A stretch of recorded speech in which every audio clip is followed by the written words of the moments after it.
Hi, everybody, and welcome wherever you are.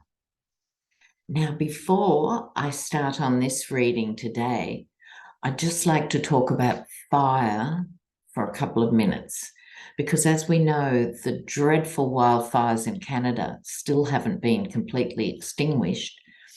And now Hawaii.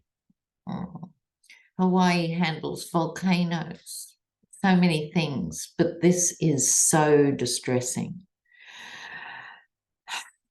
Now, intrepid viewers who have been with this program a while will know I have spent 35 or probably closer to 40 years in the Polynesian community.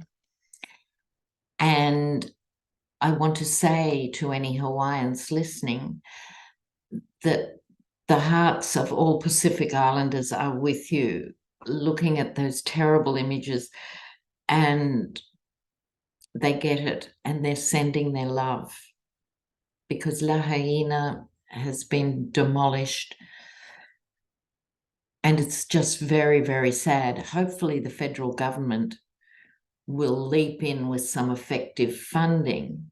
You'd think, being a military base, they'd be able to be really organised in how that funding is distributed. But I just wanted to pass that message on. I have had so many calls from Samoans, Tongans, Maori. Bless. Okay. Now, one more thing I want to add is this is one of the reasons why I don't think it is morally right to spend billions of dollars, public or private, looking for other planets to live on until we can put fires out here, until we can actually make it worthwhile for countries bordering the Amazon to actually stop logging, give them the financial incentives they need to not log. Until we can do those things, we're so not ready to force ourselves on another planet. But now that's all I'm going to say about that, and I'll save my rants for other things. Okay. So, in other news, Judge Aileen Cannon, can't help but refer to her as the loose cannon, can you really? So the Yeti went and asked her in a bizarre maneuver, you know what, Aileen, you should have a secure facility at Mar-a-Lago, scene of the crime, and maybe give me the key as the Yeti. What? Now, she has made a series of dud legal decisions.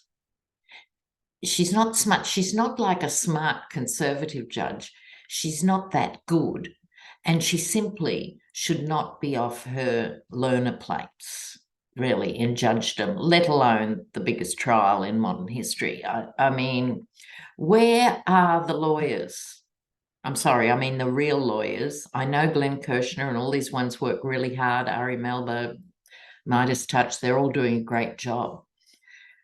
But where is the Law Society of America? There's no good putting a letter in the Washington Post or the New York Times. Where is some judicial resistance? Yeah. Arr. Anyway, I'll try and stay calm. And we'll look at Aileen Cannon. Is she embarrassed by these mistakes she keeps making, or is she so single-minded, or what is the story? Let's look at her. I'd like to look at her behind the scenes. What's going on through her eyes? Maybe I'll do 3 cards on her and 3 on the judiciary. What are they making of what she does and doesn't do right? You know, like Aileen Cannon, Judge Aileen Cannon. What's happening here? What's happening here with Aileen Cannon? Now, her first, the Justice card, and the judiciary. All right, that's quite promising in some ways. Okay. Well, here she is. She's got the outfit. She's got the gig. Okay. Got this. But she is, with this Seven of Swords, she is playing games with the legal system. Okay, she's run away with 5 of these swords and left a couple standing.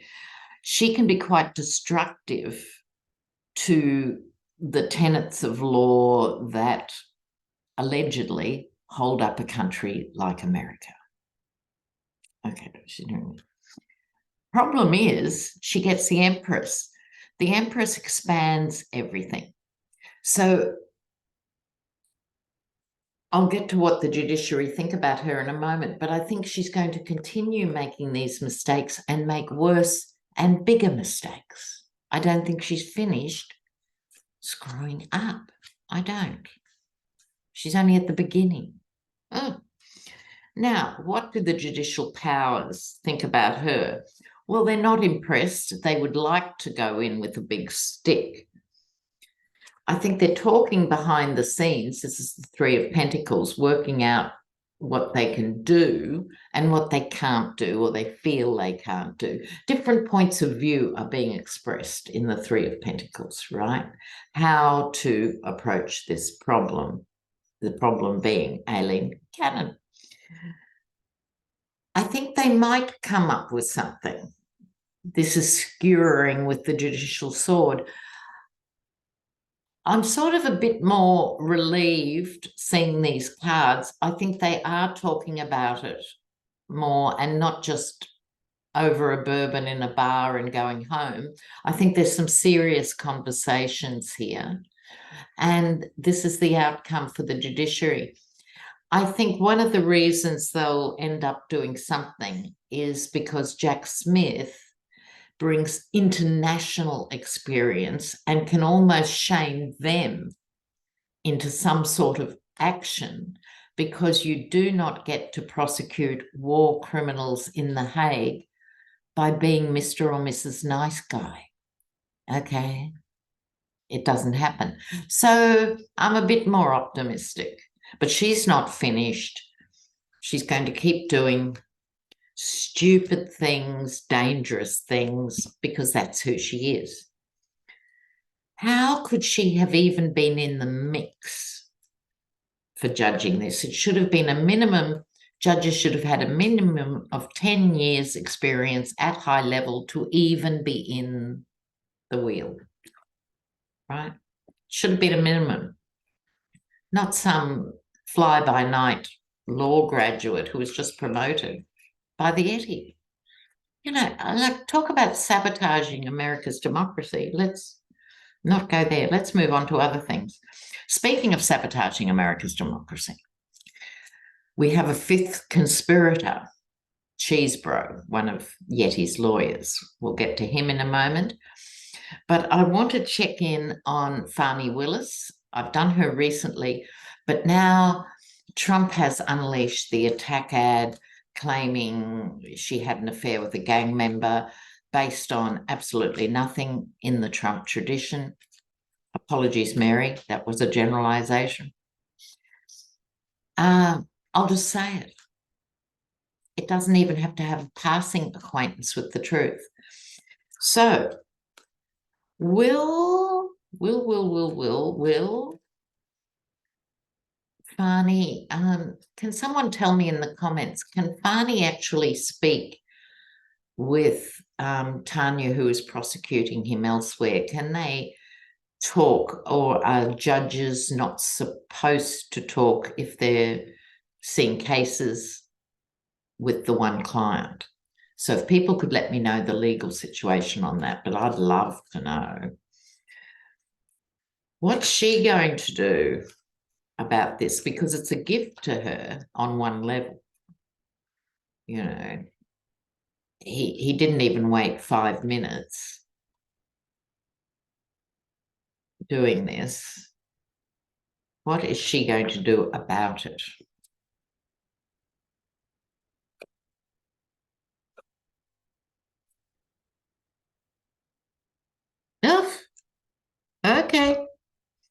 Well, one thing about Connie is she's very secure in herself as a person. The Four of Wands is about no nonsense, putting roots down. In other contexts, it's the wedding card. But she is very sure of her ground. She knows she has to act and act quickly. I don't think from this card she's made a final decision. Here we have the Four of Cups. She's going to make one overture to him, and I think only one of the four. In other words, read him the riot act once. That could be seen as the Yeti with his arms crossed there. You can't tell me what to do. You're a woman and a black woman. You know, I'm not going to listen. Well, don't listen, pet. Do not listen. Go right ahead. I think she's prepared to be tough, really tough. He could be in some sort of home confinement, because I've never thought the man is going to see the inside of a jail cell. I would passionately love to be wrong. So we're talking ankle bracelet in Mar-a-Lago or Trump Tower, and he would blow the lid off it, literally. I think this is sort of literal, you know, because he's like that, you know. So go Farney. I'm optimistic there. Now, while I'm shuffling, an evangelical pastor came out this week, and he said he's been talking to other evangelical pastors, and they're actually a bit worried. Well, I'm pleased about that, but what are they worried about? They're worried because when they talk about the Sermon on the Mount, which is the heartbeat of the Bible and Christianity, their parishioners, i.e. magophiles, are coming up and saying, I think Jesus was weak. They are being told by their parishioners that tolerance and mercy and inclusivity is weak. Now, it's really interesting. That's not news to us in another context. It is news in terms of these evangelicals who have carted the Yeti from bankruptcy and obscurity and put him in the White House, and they're getting worse, not better. I was a little bit shocked. I'm not easily shocked, intrepid viewers. What the? Wow. Okay. In other news, Elon Musk was fined $350,000 for refusing to give up Trump's Twitter stuff in a timely fashion. I don't know if he's given it up now. Look, it's not as though they need it either. I mean, surely there's a lot of people who have kept every tweet. You know, every investigative journalist worth their salt has kept every tweet. It's not as though it's their only source. But keep fining him. Nothing to do. Now, people wanted to know, will Trump enter the debates? They start fairly soon. Let's look at the debates. Will he be part of them? He says yes, he says no. Are we surprised? Yes and no. Yeah.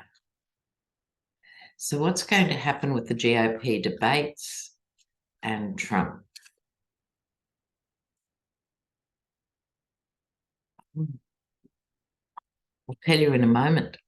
I just had a bit of a flash. Okay, the GOP debates, yeah, no one knows what's happening. That's exactly right.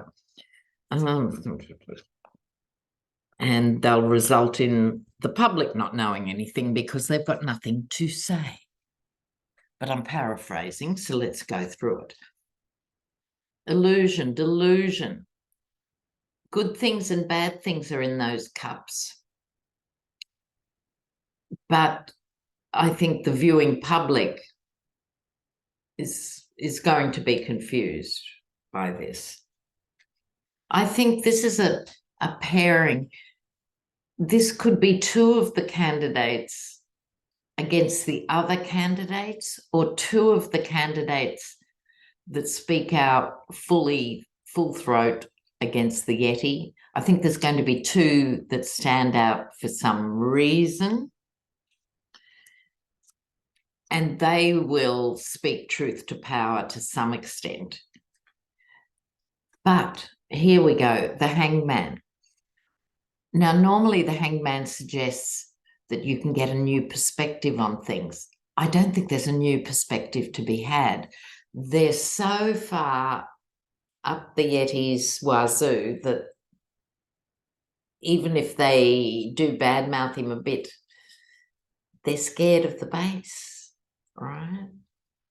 But the flash that I had was he'd be watching the debates. I just saw, I rarely get visual, I get audio stuff. He'll watch the debates and be tweeting madly or Xing madly or whatever it is now, or Truth Social zapping. But imagine if he had a gag order before the debate and he couldn't do it. Let's have another look. I'm just going to ask again, will he attend the debate? Because I think he must be torn between wanting to let them fight themselves bloody and stand back, you know, like Tiberius, or his ego wanting to be on television and wiping the floor with them. So I think he's genuinely torn.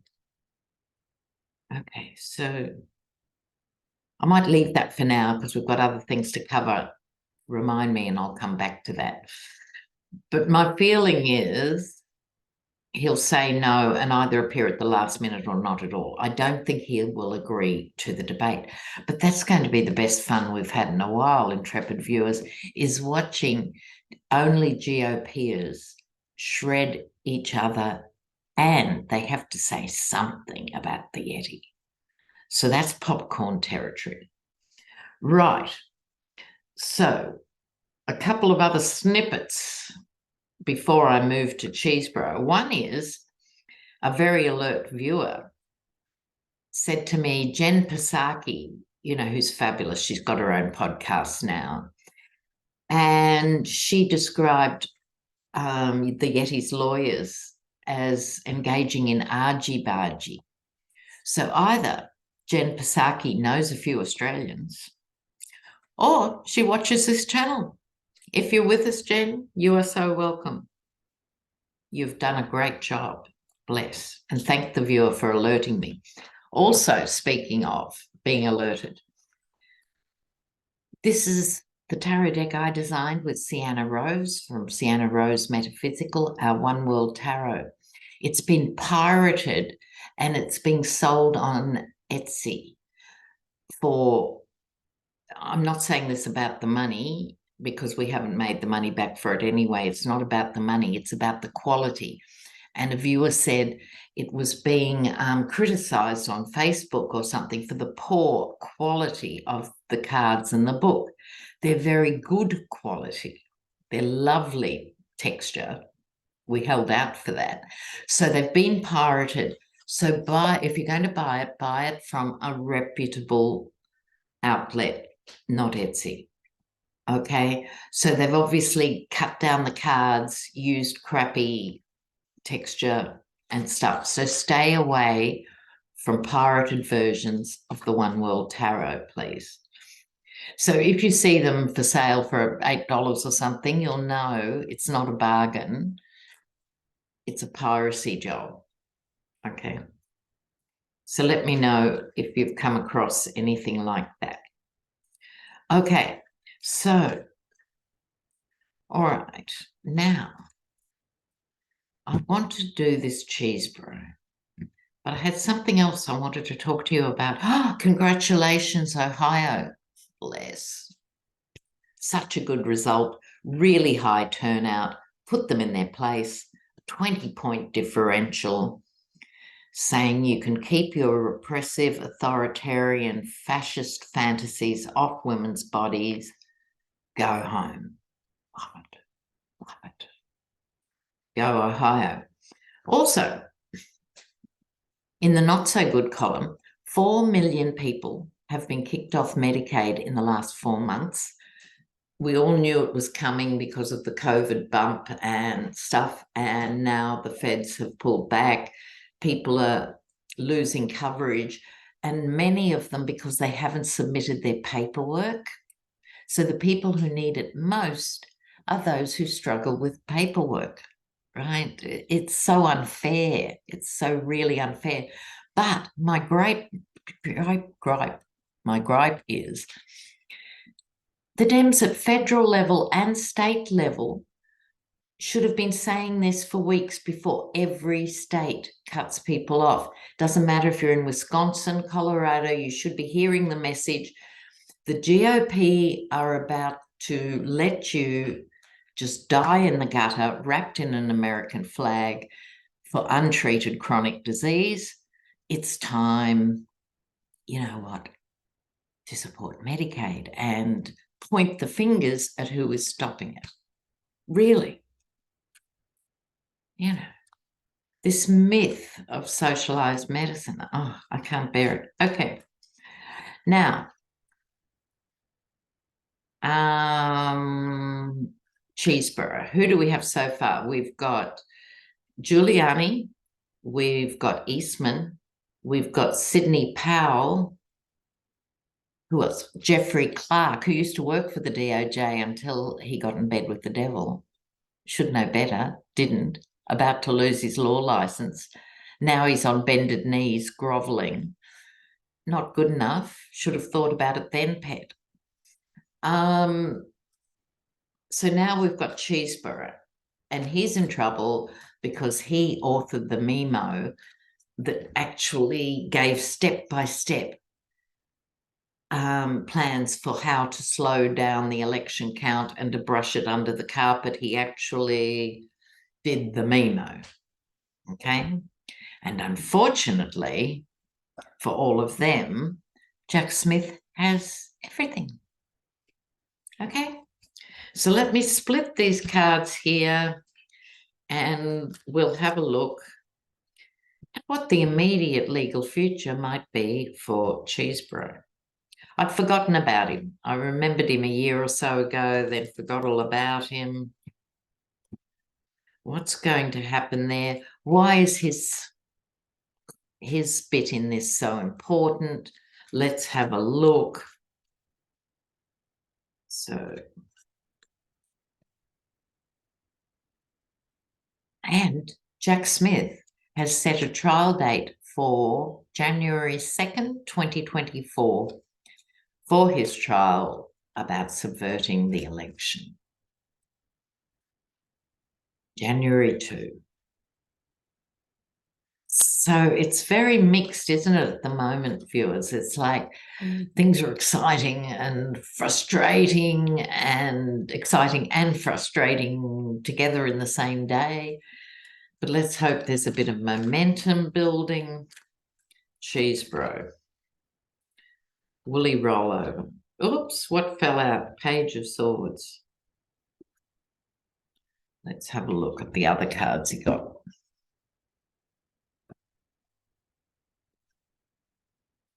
Oh, Queen of Swords. Well, yes, he's hoping for a miracle. Well, you would, wouldn't you? Okay. Page of Swords can be the spy in the camp. Funny that. Here are all the little birds twittering, signs of little messages going back and forth. This was him conceiving this idea and planting these seeds. But now, with the arm of the law coming in hot and heavy, I think he's done a deal. He next gets the 10 of Cups. Now, the 10 of Cups for me has always been a card. It should be a Happy Days card, right? But for me, it's always been about pretending to be happy and pretending to be okay and pretending a bit. In a political context, if someone gets these cards in normal readings, they go back to their conventional interpretations of love and light and positivity. But we are dealing with sub-reptiles, you know. So he's pretending everything's okay. It's so okay. You wouldn't believe how okay it is. All right. I think he's already done a deal. Here's the magician, Jack Smith.